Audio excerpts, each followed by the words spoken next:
Hello everyone मु Priyanka I mean Randhna Ruchi YouTube channel को समस्त को स्वागत करुचे। वीडियो संपूर्ण देखंतु भल लगे लाइक शेयर कमेंट सब्सक्राइब करने को अनुरोध। पाखरे थिबा बेल आइकन को निश्चित भाव में प्रेस करंतु। आज रेसिपी होउची बीटरूट एग मसला। प्रथमे कढ़ाई रे तेल गरम करंतु। सेथिरे अध चामच हळदी लंका गुंड देकी सिझेकी रखिथिबा अंडा को भाजी नियंतु।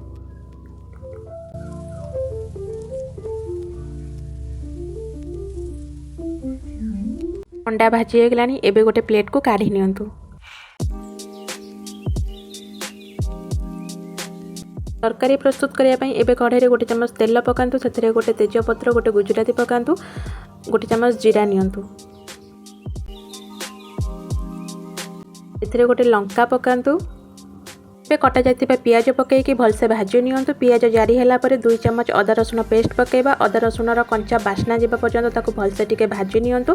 एवं सेथिरे स्वाद अनुसार लूण पकेबा। हल्दी गुंड गोटे चमच पकेबा। लंका गुंड गोटे चमच पकेबा।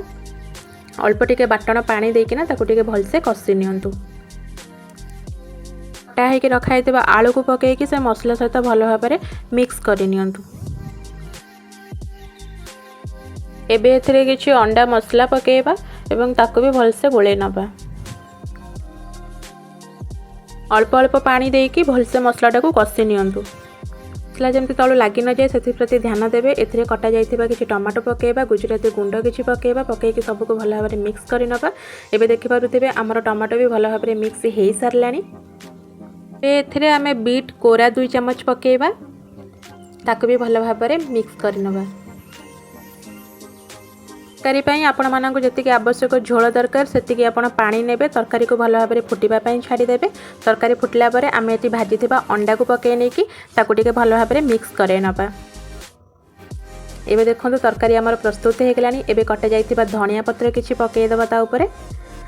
गोटे प्लेट को काढी नियंतु। ए तरकारी को आपण माने चाहिले रोटी परोटा भात जहा संगे रे भी आपण माने खाई परिबे। वीडियो भल लागिले गोटे लाइक करंतु। Thank you.